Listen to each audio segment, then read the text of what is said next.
எப்படித்தான் அல்லாஹ்விடத்திலே மாதங்களின் எண்ணிக்கை 12. அந்த 12 மாதத்தில் அல்லாஹ் விசேஷமான ஒரு மாதத்தை தேர்ந்தெடுத்தான். தேர்ந்தெடுத்த மாதத்தில் ஓர் இரவை அல்லாஹ் ஆக்கினான். ஆக்கிய இரவில் அல்லாஹ் குர்ஆனை இறக்கினான். அந்த குர்ஆனை கொடுத்து இந்த உம்மத்திற்கு நபியையும் ஆக்கினான் அந்த இரவில். யார் அவர்? முஹம்மது ரசூலுல்லாஹ் ஸல்லல்லாஹு அலைஹி வஸல்லம். இந்த இரவு அது. இந்த மாதம் ஷஹ்ரு ரமதான். சுப்ஹானல்லாஹ், எப்படிப்பட்ட மாதம் பாருங்கள் கண்ணியத்துக்குரியவர்களே. நோன்புடைய மாதம் அது. நன்மைகளை விரைவாக செய்வதற்குரிய மாதம் அது. முழுமையான பரக்கத்தும் சூழ்ந்திருக்கக்கூடிய மாதம் அது. பொறுமையின் மாதம் அது. நரகத்திலிருந்து விடுதலை பெறக்கூடிய மாதம் அது. சில முக்கியமான செய்திகளை மட்டும் உங்களிடத்தில் பகிர்ந்து கொள்கிறேன். ரசூலுல்லாஹி ஸல்லல்லாஹு அலைஹி வஸல்லம் ரமதானுடைய மாதம் அடைந்தால் மிகுந்த மகிழ்ச்சி அடைவார்கள். சஹாபாக்களிடத்திலே வந்து சொல்லுவார்கள், அத்தாக்கும் ரமதான், உங்களிடையே ரமதானுடைய மாதம் வந்து இருக்கிறது. ஷஹ்ருன் முபாரக், அது பரக்கத் பொருந்திய மாதம். ரமதானுக்கு எந்த சிறப்பும் இல்லை, அல்லாஹ்வுடைய ரசூல் கூறவில்லை என்றாலும் இந்த சிறப்பு போதும். ஷஹ்ருன் முபாரக், பரக்கத் பொருந்திய மாதம் அது. அல்லாஹு அக்பர். ஃபரதல்லாஹு அலைக்கும் சியாமஹு, அல்லாஹ் அந்த மாதத்தில் நோன்பை கடமையாக்குகிறான். துஃப்தஹு ஃபீஹி அபுவாபுஸ் ஸமா, அல்லாஹ் அந்த மாதத்தில் வானத்தின் கதவுகளை அல்லாஹ் திறக்கிறான். வேறு சில ஹதீதுகளில் துஃப்தஹு ஃபீஹி அபுவாபுர் ரஹ்மா, ரஹ்மத்துடைய வாசல்கள் திறக்கப்படுகிறது. இன்னும் சில ஹதீதுகளில் துஃப்தஹு ஃபீஹி அபுவாபுல் ஜன்னah, சொர்க்கத்துடைய வாசல் திறக்கப்படுகிறது. ரஹ்மத், சொர்க்கம், இந்த ரெண்டும் தொடர்பு பட்டது.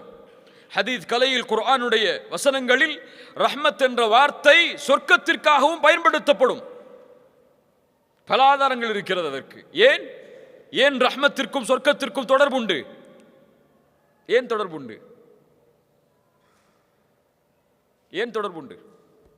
அல்லாஹ்வுடைய ரஹ்மத்தும் சொர்க்கமும் ஏன் தொடர்பு உள்ளது? அமல்களை கொண்டு சொர்க்கம் நுழைய முடியுமா? யா அல்லாஹ், இவ்வளவு தொழுதிருக்க, இவ்வளவு பயான் பண்ணிருக்க, இவ்வளவு கிதாப் படிச்சிருக்க, இவ்வளவு மார்க்க சபைகளில் கலந்திருக்க, இவ்வளவு தாவா பண்ணிருக்க, இதெல்லாம் கணக்கு யா அல்லாஹ், இதை கொடுத்து இதை வச்சுக்கோ யா அல்லாஹ், சொர்க்கத்தை கொடுன்னு கேட்க முடியுமா?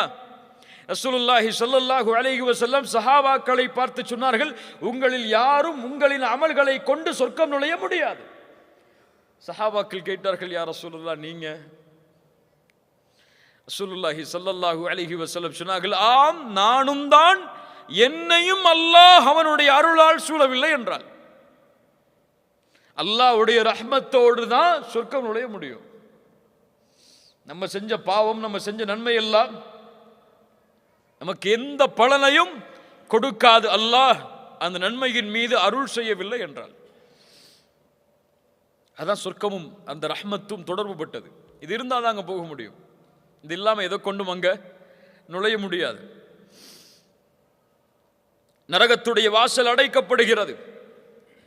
கொடிய ஷைத்தான்கள் விலங்கிடப்படுகிறார்கள். அந்த மாதத்தில் ஒரு இரவு இருக்கிறது, அது 1000 மாதங்களை விட சிறந்தது. ஷஹ்ரு ரமதான், நோன்புடைய மாதம். ஒரு நோன்பின் கூலி நமக்கு தெரியுமா? யாருக்காவது தெரியுமா? ஒரு நோன்பு வச்சா என்ன கூலி? ஒரு நாள் நோன்பு வச்சா என்ன கூலி? சஹீஹான ஹதீஸ் இமாம் புகாரி ரஹிமஹுல்லாஹ் பதிவு செய்கிறார்கள். ஒரு நோன்புக்குரிய கூலி என்ன?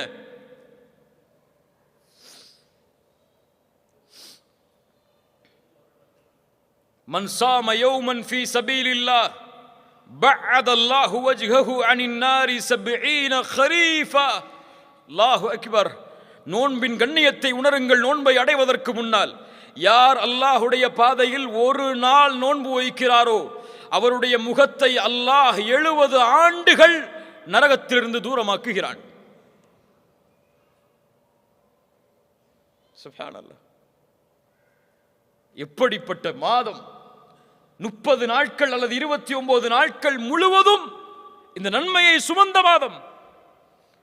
மன் ஸாம ரமதான ஈமானன் வஹ்திஸாபன் குஃபிர லஹு மா தகத்தம மின் தம்பிஹ். யார் ரமதானுடைய மாதத்தில் ஈமானோடும் நன்மை எதிர்பார்த்தும் நோன்பை வைக்கிறாரோ அவர் முன் செய்த பாவங்களை அல்லாஹ் மன்னிக்கிறான். பெரிய பாவங்களையா சிறிய பாவங்களையா? பெரிய பாவங்கள் மன்னிக்கப்படுமா? இயற்கையாகவே ரமதான் நோன்பு வைத்தால் பெரிய பாவங்களை மன்னிக்கக்கூடிய 3 நன்மைகள் அது தெரியுமா? இருக்காது. அது ஏற்பட்டால் பெரிய பாவங்கள் மன்னிக்கப்படும். தெரியுமா? இருக்காது. ஷஹாதா, லா இலாஹ இல்லல்லாஹ்வை கூறி நுழைந்தால் ஒருவர் இஸ்லாமில், அவர் முன் செய்த பாவங்கள் எல்லாம் மன்னிக்கப்படும். இரண்டாவது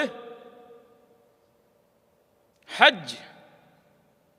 அல்லாஹ் அதற்கு அருள் செய்யட்டும். ஹஜ். மூன்றாவது தெரிந்த அறிஞர்களிடத்தில் கேட்டு தெரிந்து கொள்ளுங்கள். எல்லாத்தையும் நம்மளே சொன்னா நம்ம இப்ப படிக்க போறோம். படிச்சு பாருங்க. சுப்ஹானல்லாஹ்.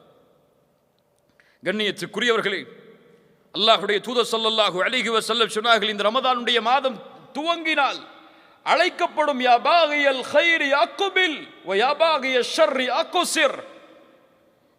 நன்மையில் விரைபவரே முன்னேறு, தீமையை செய்பவரே குறைத்துக்கொள். இது அதற்குரிய மாதம் அல்ல, குறைத்துக்கொள். வலில்லாஹி உத்தகாஉ மினன் நார். நல்ல கவனிங்க.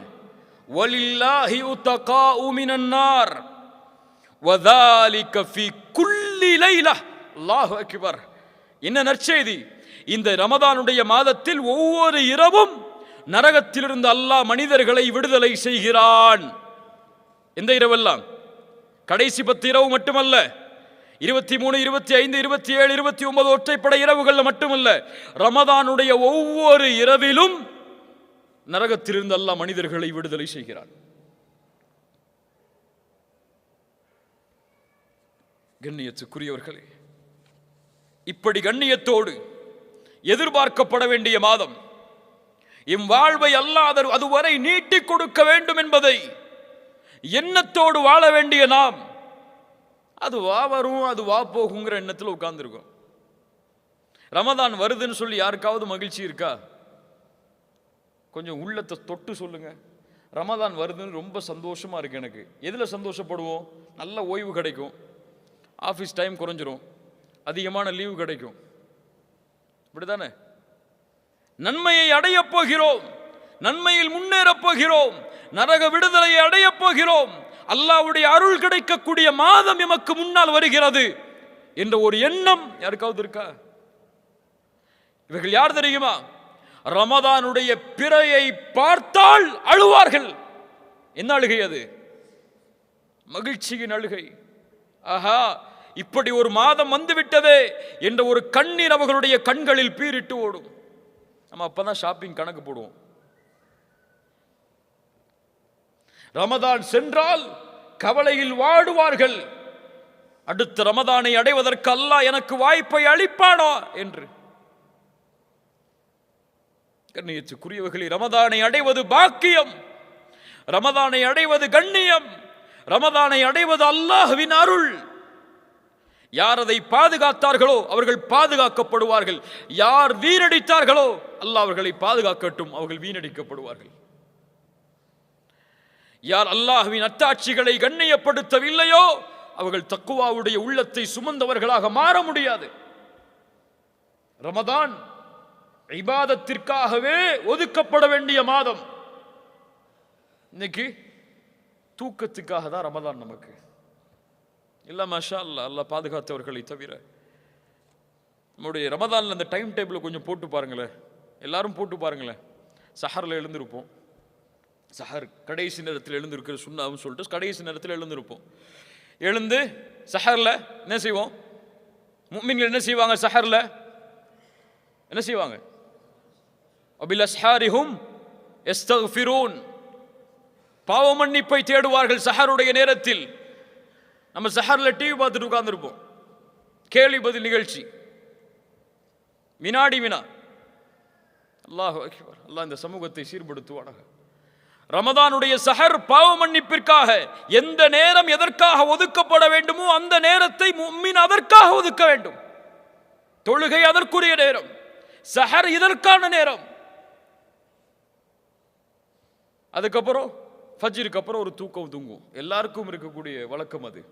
எத்தனை மணி வரை தூங்குவோம்? ஆஃபீஸ் இருந்தால் அந்த நேரத்துக்கு ஒரு 10 நிமிஷத்துக்கு முன்னாடி வரைக்கும். இல்லைன்னு சொன்னா லுஹர் வக்து வரைக்கும் தூங்குறவங்க இருக்கிறாங்க. இல்லையா?